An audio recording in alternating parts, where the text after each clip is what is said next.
رحمۃ اللہ علیہ فرماتے ہیں کہ ایک مرتبہ دریا کے کنارے حضرت کا جانا ہوا تو حضرت نے دیکھا کہ ایک خوبصورت عورت اور ایک کالا سا آدمی دونوں ساتھ بیٹھے ہیں.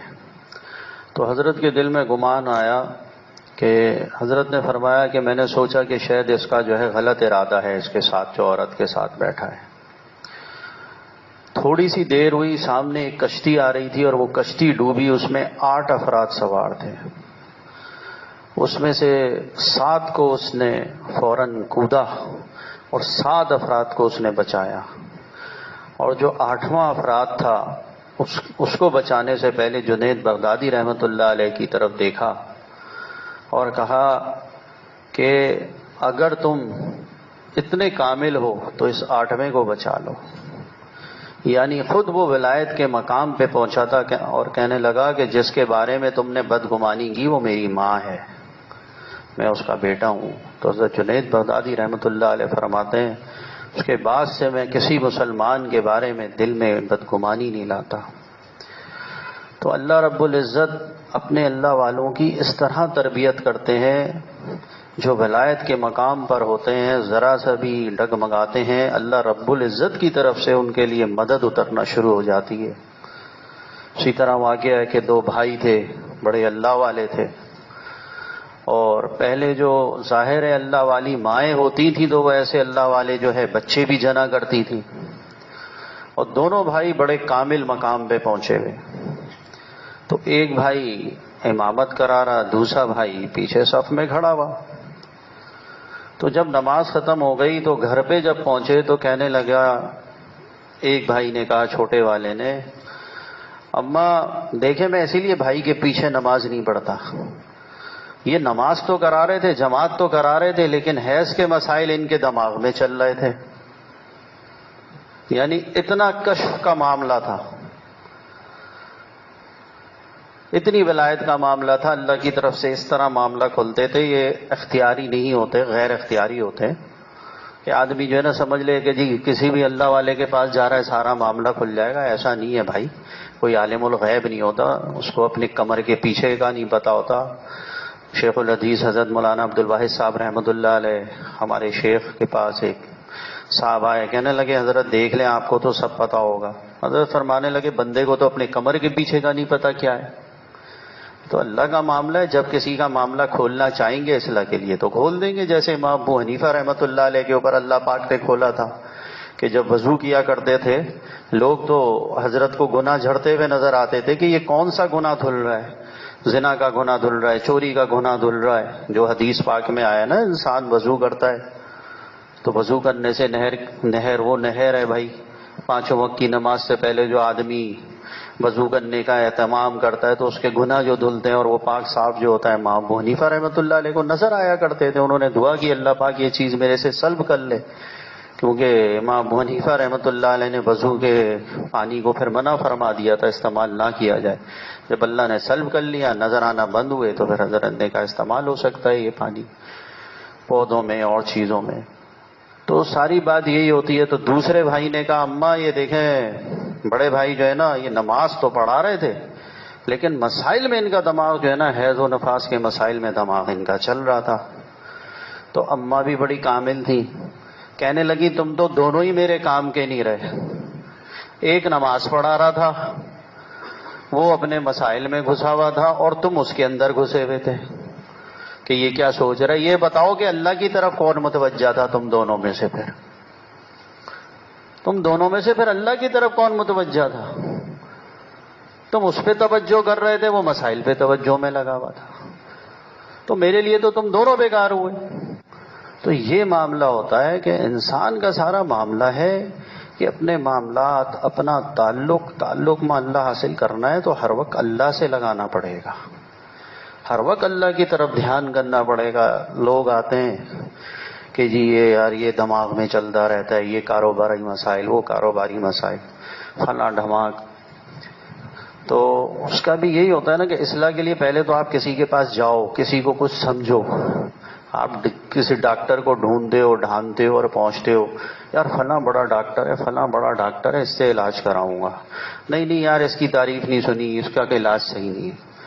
بھائی یہ تو معاملہ ایسا ہے, دور اتنا گندا ہے, کسی بھی اللہ والے نے کسی کو بھی اجازت دی ہوئی ہے اس سے اصلاح کرا لیں. اس وقت یہ معاملہ ہے. عقیدت, ادب, اطاعت. احمد علی لوری رحمۃ اللہ علیہ فرماتے ہیں 3 چیزیں لے کے جاؤ گے کسی بھی اللہ کے پاس, اللہ والے کے پاس, اگر اپنی اصلاح کرانی ہے تو تمہاری اصلاح ہوگی, تب تمہاری اصلاح ہوگی. یہ نہیں کہ اس کے اندر کیڑے دیکھنا شروع کر دو, پھر تو بیکار ہے, پھر تو نہ تمہاری اصلاح ہونی ہے نہ تمہارا معاملہ درست ہونا ہے. جب کسی کو سمجھو گے جس سے علاج کرا رہے ہو تو یقین سے جاؤ اس سے کہ نہیں یار انشاءاللہ اس سے اصلاح ہوگی اور فائدہ ہوگا, تو انشاءاللہ تعالی اللہ پاک پھر فائدہ بھی پہنچاتے ہیں.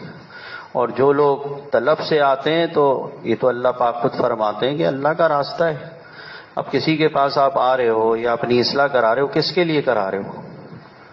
اللہ کے محبوب بننے کے لیے کرا رہے ہو نا, اللہ سے تعلق حاصل کرنے کے لیے کرا رہے ہو نا. اس سے تو کوئی آپ کو غرض نہیں ہونا چاہیے. ہاں جس سے آپ اصلاح کرا رہے ہو اس سے عقیدت ہونا اس لیے ضروری ہے. جب اماں عائشہ رضی اللہ تعالیٰ عنہ کی برات نازل ہوئی, اماں عائشہ رضی اللہ تعالیٰ عنہ پہ تہمت لگی, تو حضور اکرم صلی اللہ علیہ وسلم پہ جب وحی نازل ہوئی تو اماں عائشہ رضی اللہ تعالیٰ عنہ نے فرمایا کہ پہلے میں اللہ رب العزت کا شکریہ ادا کروں گی, اللہ کو سجدہ کروں گی کہ اس نے میری برات نازل کی, پھر میں آپ کا شکریہ ادا کروں گی کہ آپ کے ذریعے وحی پہنچی اور پیغام مجھے ملا برات کا.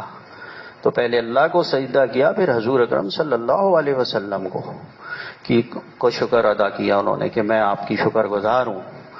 تو یہی سارا معاملہ ہے کہ جس کے ذریعے آپ کو کچھ ملے گا, فائدہ ہوگا, تعلق حاصل ہوگا, تو یہ آپ کو شکریہ اس کا تو ادا کرنا ہے. تو آپ اسی سے اگر بدگمانیاں کرو گے تو آپ کی اصلاح تو ہوگی نہیں. اب بیٹھ کے آپ خود, حضرت حکیم اختر صاحب رحمۃ اللہ علیہ, حضرت ایک آئے عالم, تو حضرت نے پوچھا بھائی آنے کا مقصد؟ حضرت ایسا ہی آؤ گے نا, اصلاح کے لیے آئے ہو؟ کہ اصلاح تو ہوئی بھی ہے. تو حضرت فرمایا پھر میری اصلاح کرنے آئے؟ جب اصلاح ہوئی ہے میری اصلاح کرنے آئے ہو؟ تو بھائی اللہ والے کے پاس جاتا ہے آدمی تو اس سے اصلاح کرائے. جب اسے معاملات بتائے گا تو پھر وہ ذکر اذکار بھی بتائے گا, کیا کرنا ہے, کس طرح کرنا ہے. بالکل ذہن قابو میں نہیں ہوتا تو اس میں ذات جو ہے اس وقت دیا جاتا ہے الگ الگ چیز کو, کیفیات کو. جیسے مریض کو دیکھ کے ڈاکٹر دیتے ہیں, حکیم دوائیں تجویز کرتے ہیں کہ بھائی اس کو جیسے ڈاکٹر دے رہا ہے بھائی 250 mg دینی ہے, 500 mg کی طاقت بھی ہے بندے میں نہیں ہے, یا بالکل ہی کمزور ہو جائے گا, 500 mg 3 ٹائم دے دی 1500 mg ہوگی, 1000 mg دینی ہے, کتنا شدت ہے مرض کا. اسی طرح اللہ والے بھی دیکھتے ہیں کہ بھائی کیا کرنا ہے. اب بالکل خیالات نہیں جا رہے تو بٹھا دیتے ہیں بھائی ہر چیز کو اللہ پہ تقسیم کرو, ہر دانہ پڑھو اللہ اللہ, گھر کا کیا ہوگا اللہ, دکان کا کیا ہوگا اللہ, تقسیم پہ لگاتے ہیں. ہر وقت اللہ کا اللہ کرنا ہے تو میں بیٹھ کے پھر کیفیت دیکھتے ہیں کہ ہاں کتنا فرق پڑا, پھر وہ خود بتائے گا مریض بھائی یہ فرق پڑا. تو حضرت شاہ ولی اللہ رحمۃ اللہ علیہ فرماتے ہیں کہ بھائی لوگ ماہر نفسیاتوں کو ڈھونڈتے پھرتے ہیں, سب سے بڑے ماہر نفسیات اللہ والے ہی ہیں. وہ انسان کی جو نفسیات ہوتی ہے اس کو درست کرتے ہیں اور دین کے شریعت کے مطابق لے کے آتے ہیں, انسان کا سارا معاملہ خود درست ہو جاتا ہے. جب آپ کو توکل ہوگا اللہ پہ, اور توکل ہونے کے بعد سب کچھ ہی اللہ کی طرف سے ہو رہا ہے, پھر آپ کو ٹینشن کس بات کی؟ پھر تو ٹینشن رہتی ہی نہیں ہے. جب مجھے پتا ہو کہ یار اللہ کی مرضی سے اچھا بھی اللہ کی مرضی سے ہو رہا ہے, برا بھی اللہ کی مرضی سے ہو رہا ہے, پھر ٹینشن کس بات کی ہے؟ جس سے اللہ سے تعلق ہوگا, جس اللہ محبوب ہوگا, جس کا محبوب ہو جائے گا, تو پھر اس بندے کو کوئی فکر پریشانی نہیں رہتی. بے کیفی میں بھی ہم نے تو ایک کیفے مسلسل دیکھا ہے, جس حال میں بھی وہ رکھتے ہیں اس حال کو اکمل دیکھا ہے. جس راہ کو ہم تجویز کریں اس راہ کو اسقل دیکھا ہے. جس راہ سے بھی وہ لے جائیں اس راہ کو سہل دیکھا ہے. پھر وہ راہ سہل ہو جاتی ہے کیونکہ وہ اللہ رب العزت کی میرے محبوب کی طرف سے ہے بھائی جو بھی ہو رہا ہے. تو اصل یہ ہے تعلق مع اللہ قائم ہو. تعلق مع اللہ کے لیے صحبت اہل اللہ اور اللہ کا ذکر اللہ ضروری ہے. ذکر کے بغیر تعلق ہی نہیں قائم ہو سکتا. تو اللہ جو ہے ہمیں اپنا ذکر و شکر کرنے کی توفیق عطا فرمائے، اپنا تعلق مع اللہ نصیب فرمائے۔ اور احمد علی لاہوری رحمۃ اللہ علیہ فرماتے تھے، یاد رکھو چراغ سے چراغ جلتا ہے، جن کے دل اللہ کی یاد سے روشن ہے نا، ان کے پاس جاؤ، ان کے پاس بیٹھو، تب دل روشن ہوگا۔ اور جن کے دل بیچاروں کے بغض بھرا ہوا ہے، ریاکاری بھری ہوئی ہے، غلاظت بھری ہوئی ہے، عجب بھرا ہوا ہے، اعمال کا کینہ، لوگوں کا کینہ بھرا ہوا ہے، اعمال کا تکبر بھرا ہوا ہے، ان سے کیا ملے گا؟ یہی سب چیزیں ملیں گی، ان سے تو اللہ نہیں ملے گا۔ اللہ تو اس سے ملے گا کہ جس کے دل میں اللہ ہو، وہی ٹرانسفر کر سکتا ہے، وہی سکھا سکتا ہے کہ یہ دل میں اللہ کیسے آئے گا۔ تو بس اللہ ہمیں جو ہے اپنے اللہ والوں کی جو ہے قدر کرنے کی توفیق عطا فرمائے، اور ان کے صدقے ہمیں اپنی محبت، اپنی معرفت، اپنا تعلق، اپنا قرب نصیب فرمائے۔ 11 مرتبہ سورہ اخلاص